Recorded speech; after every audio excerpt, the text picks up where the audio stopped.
본문은 마태복음 24장 15절에서 28절까지입니다. 제목은 마지막 때에 겪게 될 환난과 시련입니다.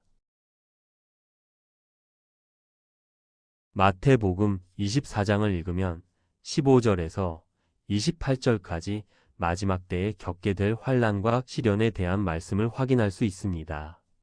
예수님께서 마지막 때에 성도가 겪게 될 환난과 시련에 대해 말씀하시는 것은 제자들의 질문에서 비롯됩니다. 제자들은 주여, 임하심과 세상 끝에는 무슨 징조가 있겠습니까? 라고 질문합니다. 마태복음 24장 3절에서 14절까지는 재난의 징조와 그 시작에 관한 내용이며 특히 21절에서는 그때에 큰 환난이 있으리니라고 말씀하십니다. 성경은 이러한 환난에 대해 구체적으로 언급하고 있으므로 성도는 이 말씀을 깊이 이해할 필요가 있습니다. 본문 15절에 언급되는 멸망에 가증한 것은 다니엘서 11장 31절에서 인용된 것입니다. 군대는 그의 편에 서서 성소 곧 견고한 곳을 더럽히며 매일 드리는 제사를 폐하며 멸망하게 하는 가증한 것을 세울 것이며라는 예언이 그것입니다.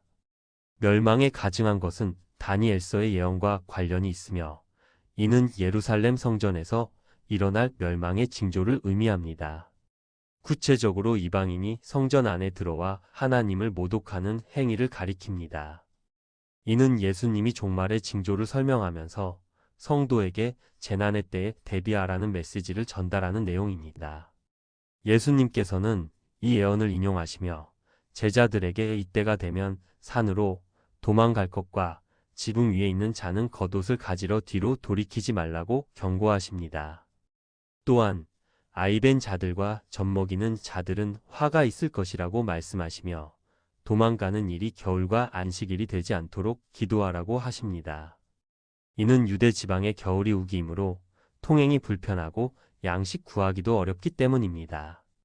역사적으로 BC 168년 수리아의 침공이 일어난 날이 안식일이었고 이로 인해 유대인들은 방어하지 못하고 많은 희생을 당했습니다. 그러면 큰 환난은 어떤 정도의 환난을 의미하는가? 이 환난은 역사상 가장 참혹했던 AD 70년에 예루살렘이 함락된 사건으로 볼 수 있습니다. 역사학자 요세푸스는 예루살렘 멸망 당시의 상황을 생생하게 기록하였으며 그는 이 현장에 있었기에 이렇게 증언합니다. 로마군 사령관 티투스는 여러 번 항복을 권유했지만 강경파 유대인들에 의해 장악된 예루살렘은 항복하지 않았습니다. 이 전쟁으로 인해 수많은 사람이 죽었고 결국 로마 군대에 의해 예루살렘은 함락되었습니다. 성전에 돌 하나도 남지 않고 파괴되었으며 이스라엘 국가는 무너졌습니다. 이때가 AD 70년이었고 남은 병약한 백성들은 로마군에 의해 학살되고 건장한 자들은 노예로 끌려갔으며 나머지 유대인들은 나라 없이 떠돌게 되었습니다. 이후 1967년에 6일 전쟁을 통해 유대인들이 예루살렘을 되찾을 때까지 무려 1900년간 이방인들에게 짓밟히게 된 것입니다. 하지만 이 모든 것은 역사의 마지막에 있을 대환란의 예고이며 그림자라고 할 수 있습니다. 사실상 대환란이라는 용어는 본문의 큰 환란에서 유래된 것으로 본문의 예언들은 궁극적으로 역사의 종말에 있을 7년 대환란을 가리키고 있습니다.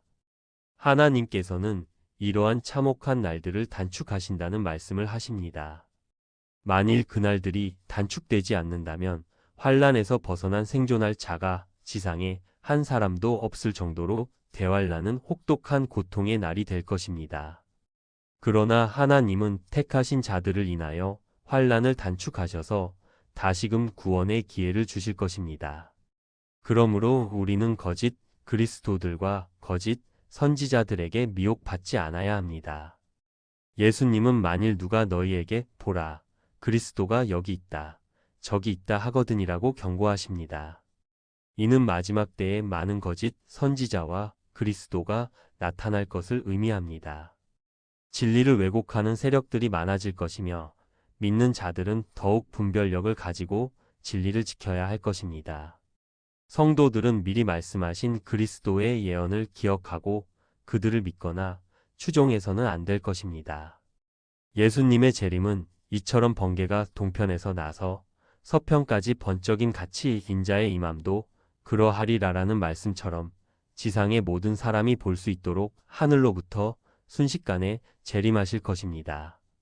그러나 본문 24절에는 거짓 그리스도들과 거짓 선지자들이 일어나 큰 표적과 기사를 보일 것이며 할 수만 있으면 택하신 자들도 미혹하리라라고 경고하고 계십니다. 이제 세상 끝에 대한 예언도 그대로 성취될 것입니다. 마지막 때의 고난과 시련은 우리에게 많은 도전을 주지만 주님께서 함께 하신다는 믿음으로 이겨낼 수 있습니다. 우리는 항상 깨어 있어야 하며 주님을 바라보며 소망을 잃지 말아야 합니다. 미래에 닥칠 주님의 이 예언과 경고를 잘 깨달아 이 시대를 분별하며 지혜롭게 대처하여 주님의 재림을 기다리며 그날까지 인내하며 주님의 길을 예비하는 성도가 되시길 소망합니다. 주 예수여 오시옵소서. 아멘.